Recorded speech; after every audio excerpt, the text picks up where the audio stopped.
Alright guys, this is a video that's going to showcase Tesla, full self-driving, and road tripping. During the entire road trip, I talk about supercharging stops, I talk about full self-driving, I list every disengagement, every critical disengagement that happens, but I also just explain what it means to use full self-driving on a road trip. Like, it gives you a lot of freedom, a lot of time where you're able to eat, you're able to take in the views a lot more. So yeah, I try to be transparent about everything.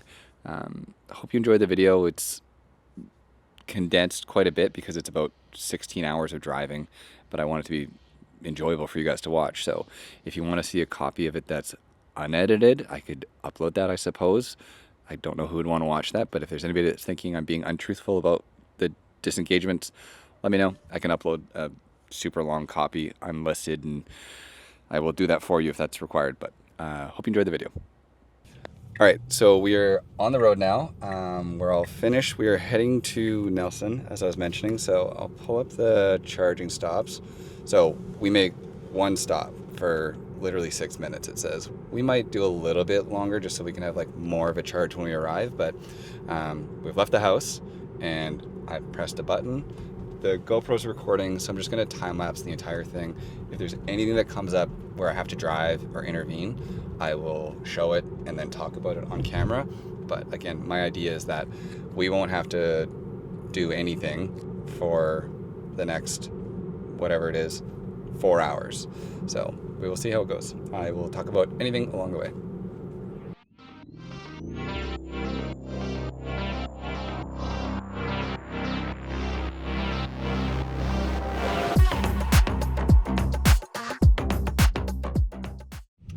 This is just something that I find interesting. So we're in like a totally new stretch of road. Like you can see it's brand new construction, and like the maps don't understand where we are. Like as far as the map's concerned, we're just hanging out in the middle of nowhere. This to me shows how like full self-driving works despite the map data being completely like wrong right now, and we're able to like navigate through this like construction and new roadway without an issue. So just back to the video. You weren't using your mic. That's okay. It's a lot to set up. Okay, take over. I was gonna film it. Well, I had to get back into here. Okay, I lied. I tried to give FSD a bunch of credit there. It was doing good, but then it got into that lane, which I think used to be the lane to go straight. And it's now a right turn only lane because this whole area's changed. So that's the first intervention because it was putting us in that lane. We need to go here and do this instead. Yeah, so I mean, FSD is really good and was navigating it, but that does show you the like shortcomings that can exist where you just need to be aware that if something like that is happening, take over and intervene. And it is pretty straightforward. That wasn't dangerous. That was easy. I saw the signal happening. I saw it was putting itself in the wrong lane. I took over. So.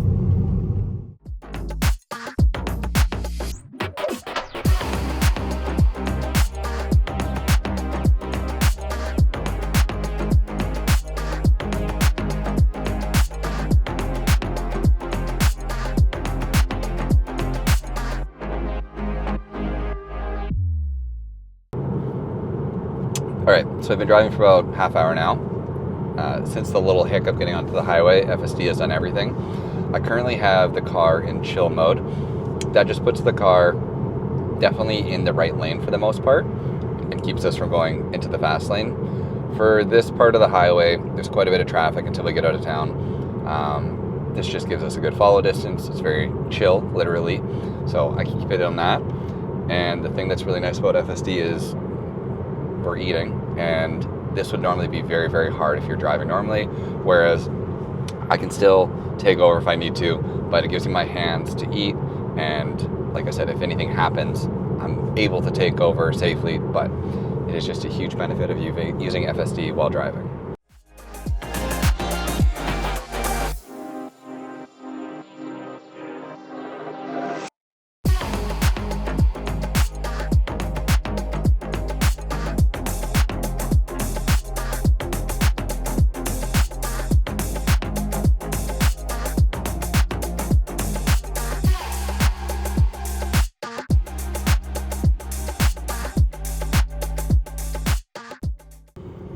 Okay, so this is just something that FSD does sort of struggle with currently. We're in a construction zone. The speed limit, I think, is like 60 or 70. Might even be going down to 50. And the car still thinks it's 100. So just not great, because the issue that obviously comes from that, we should go right, we should go right, we should go right, is you can get caught speeding. And so just letting you know, what I had to do here is just scroll the wheel back to, so 70 is the max the car can go, and I just have to like force it to non-speed, and then once we get through, I'll like resume it. But that's, I guess, technically intervention for the drive.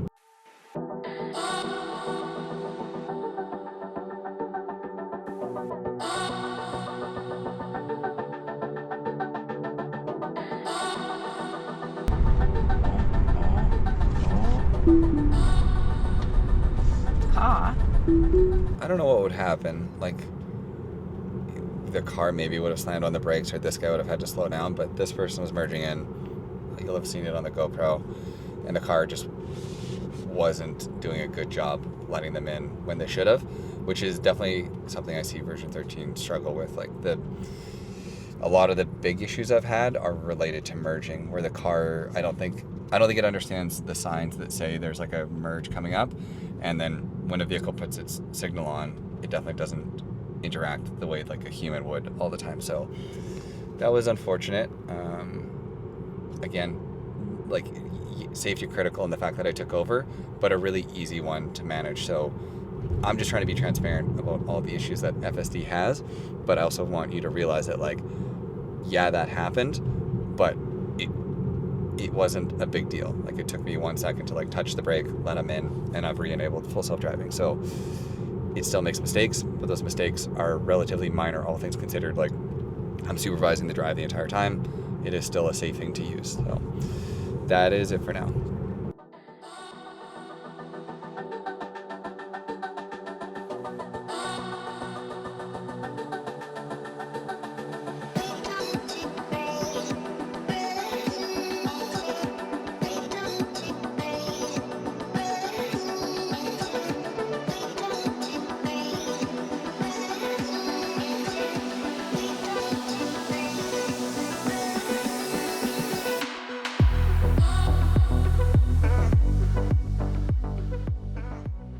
So we just came up to a construction thing where the road is, I'm assuming, closed for us, and then green light open for them. I'm assuming this will be fine because it's effectively just a traffic light. So we stopped at it. I didn't do anything other than I did scroll the wheel back to like slow us down, because we went from going 100 to 30. So we will see what it does. But yeah, like I said, I think it does struggle with like flaggers and stuff. Like, if there's somebody here holding a stop sign, the car definitely doesn't always do that properly. Whereas this, I feel like, will go a lot better because it's like literally just a traffic light, and I never see the car struggle with that. But we will see it. Like, if you look straight at it, you can see the cars through the trees. Oh, okay, cool. All so right. It did a good job there. The only thing is I just scrolled the speed back again, just so we would keep us at a more like, we're still speeding, but I think 45 is safe to go through here. So the car did a good job. It just needs to adhere to speed limits better, would be my only like issue, obviously, so far.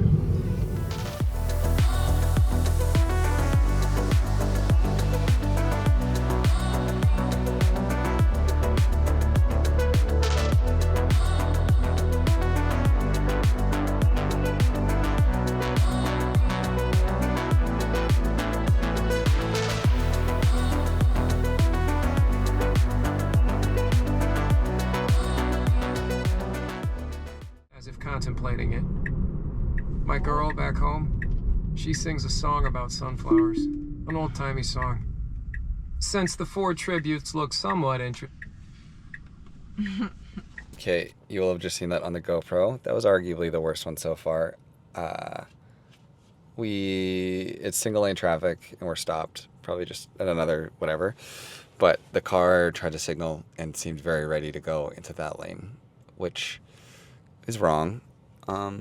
Yeah, so FSD is very good, but this route has had an abnormal amount of construction and weirdness. But with that said, this is why I agree. I think that like full self-driving supervised is incredible. Unsupervised is a ways away when you see things like this. Like the car was very ready just to like launch itself over there. It took me 1 second to stop it, so it wasn't like unsafe. Since I was paying attention, the issue just comes where as FSD gets better and people pay less attention, if something like that happens, it could be a problem. But yeah, so that's the second disengagement. I don't know. I'll try and track it on the screen, but that's it for now.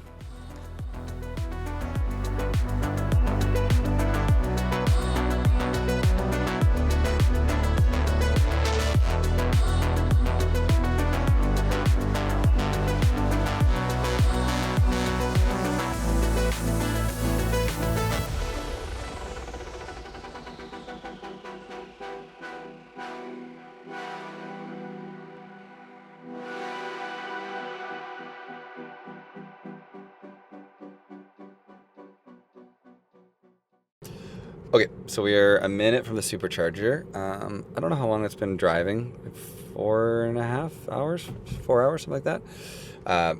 Again, something people say about EVs is you have to charge all the time and stop for a long time. To be honest, like an hour ago, Jay and I were both saying we were ready to stop. So this supercharger is like forcing us to drive as long as we did, because I would have wanted to stop back one town ago. Yeah, so we're going to be here for like 8 minutes, and in that time I think we're going to grab like an iced coffee. So the charge will probably be done before we're ready to go. But I'll show you guys kind of how it goes for anybody that hasn't seen it. The supercharging is super easy. Like we're going to get there, you're just going to plug in, and then the phone will like keep you updated with the charge, how long you have left, the total cost. It's super seamless. It's definitely gotten better because they've like updated it, but yeah, I'll see you guys when we're there.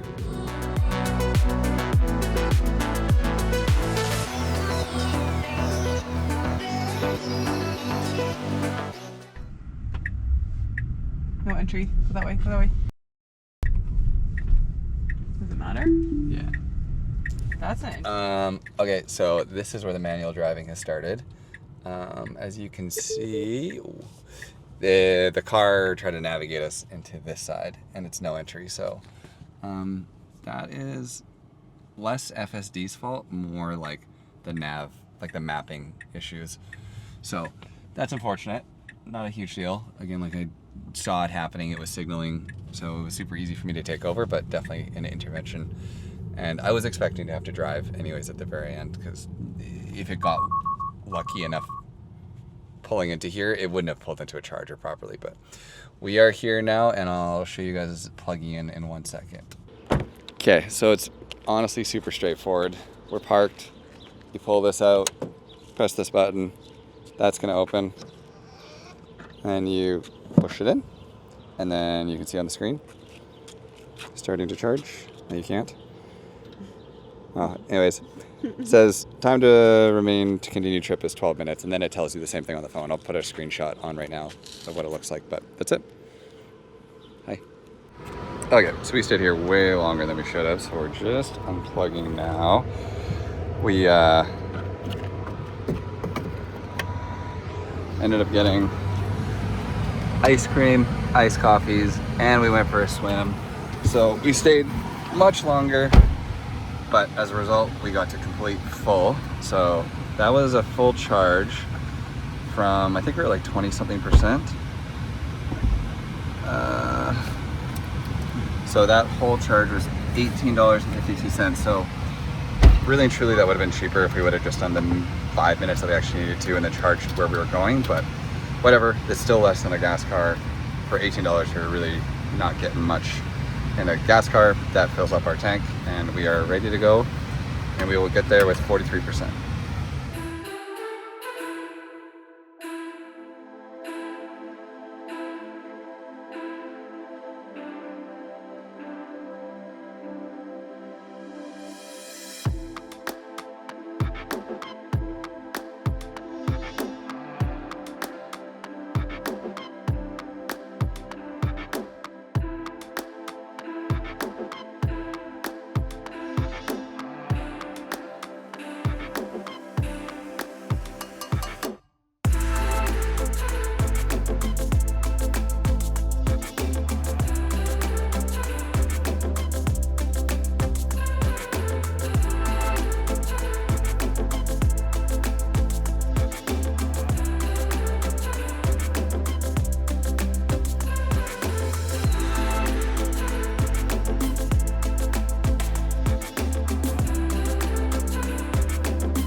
Okay, so the GoPro's on time lapse now, so I don't think this. Oh, I think I said GoPro or something. Okay, the GoPro's on time warp, so I don't think I will have been able to like show it as well, but I did just disengage a couple seconds ago because the car was moving for like a black swerve on the road, which it's annoying, and it's definitely a problem that FSD has. Like there's just like a big black like tire line, and the car, it wouldn't have thrown us off the road. Like it was just, we would have gone like half onto the shoulder. So I just disengaged because there's people behind us and it looks stupid. So safety critical, whatever you want to call it, like it's not great that the car does it. It is annoying. I hope it gets better. But I also think that like had that same thing happened and there was cars here and cars beside us, I think full self-driving would not like make the same decision and put us into another vehicle. So it doesn't feel great that the car does it, but I also still feel comfortable with the car driving because I trust that it's not just gonna like yeet us in front of oncoming traffic. The other thing that was interesting that popped up for anybody that doesn't understand how this works, if you look at the screen, so this little like icon popped on. So this orange icon means that there is a software update. I get super excited because anytime now, but it sounds like it's like 5 or 6 weeks from now, there's going to be a new update that has like a new version of full self-driving. But I clicked it, and if you go to the release notes, it is just minor fixes. So not actually a big update, but when I get to where we're going, I'll download and install it. The one thing you can do, anybody that ever cares, you can like hotspot from your phone and connect the car to your phone's Wi-Fi, and you could technically download this right now while you're driving and then install it once you park. So for people that want an update as soon as it's out and don't want to wait, you can hotspot and download it.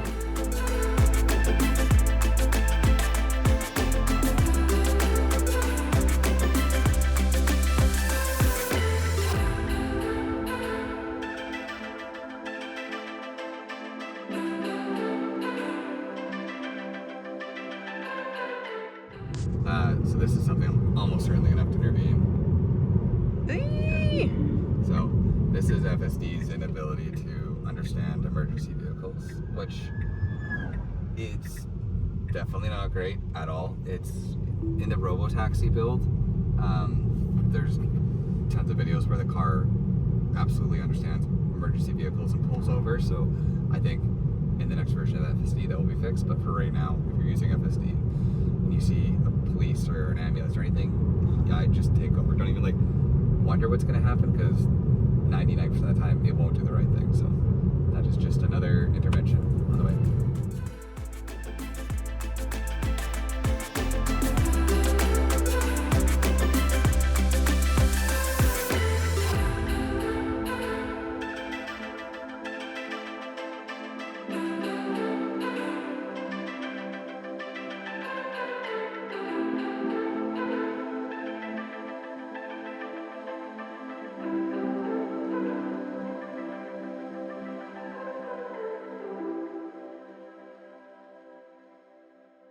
Okay, so we are 2 minutes away. That's going to be the whole drive. There was one disengagement that I ended up not filming the car navigation data, got in the wrong lane, and I just had to put it back. So honestly, like, I feel like 80% of what the car did wrong on this entire drive was related to nav data, which I've always said is FSD's like biggest issue for sure by far. Is it's like an incredibly impressive piece of software working with like a bad understanding of the world. I don't know like a better way to put that, but it's like despite that, FSD still does incredible. But I hope so dearly that Tesla updates the mapping, does some integration with Google, whatever, because like that information exists, but not in Tesla's like mapping currently as it is. So I would say there was at no point during the entire drive did I feel unsafe with what FSD was doing. The mistakes it made, there was plenty of time for me to react and handle. So like I still trust the software. I'll use it all the time, and I think it's incredible.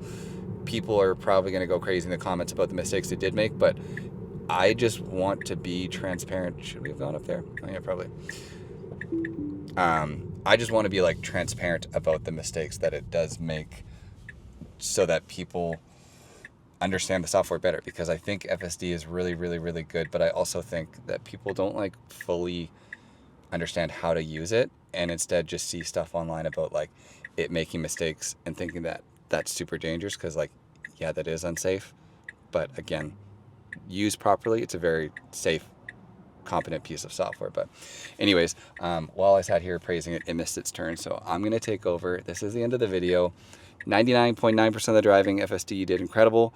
Even if it missed this exit, that's fine, and even if it made the few mistakes it did, I still think it's great software. So all right, guys, so we are back. I didn't record the drive home. It was just going to be a lot of the same. To talk about quickly the disengagements, pretty much all map related issues, same as the way there was one issue where the car, I've never had this happen before. The car in front of us went to pass a slow moving semi-truck, and then we just followed that vehicle.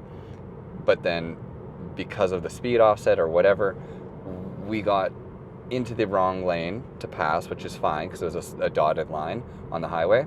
And then the car was just very slow about actually passing the semi-truck, which made me uncomfortable because I want to spend as little time as possible in the opposing lane. So I just took over, sped up, went around it, and then re-enabled FSD. I wish I had it on a video. I don't, but I will just say, to be honest, as good as full self-driving is, I don't want it passing vehicles until it's better. Like, it's not good enough to be putting itself into oncoming traffic. I'm not comfortable in its decision-making process and its like capabilities for it to be doing that on its own. That's like, I think FSD is great. I think FSD is incredible, but there's just certain things that I don't think the software needs to be doing just yet. If I need to pass the vehicle because I feel like it's too slow, I'll take over and do that. I don't need full self-driving to try and do that for me. As far as stats are concerned, the whole drive, this right here is the drive home, and I didn't actually start it until a little bit after. So the whole round trip was probably between 12 and 1,300 kilometers. From a cost perspective, we charged once on the way there for $17. And then at the house we were at, we were able to plug in and charge. So we charged for free, but that would have been about $5 in electricity. So if you want to include that $5, go for it. So it's 17 plus 5. On the way home, we stopped once, and it was $12. So that's 17 plus 5 plus 12. And then tonight, to charge from 20% to 100, it's going to be roughly another $5. So like all in, I think 17 plus 5 plus 12. I'm going to put the math on the screen here. $35 for 1,300 kilometers. That's incredibly cheap.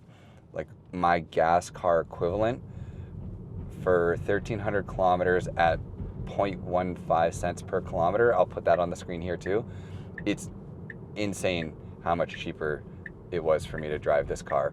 And as a bonus, the car drove me the entire time. So yeah, I mean, overall, despite the mistakes it made, I'm super happy with road tripping in this car. I could never imagine road tripping without full self-driving. Even if full self-driving never gets better than it is right now, I'll still take it. Like, it makes mistakes, absolutely, yes, and I'm being as like upfront and honest about that as I can.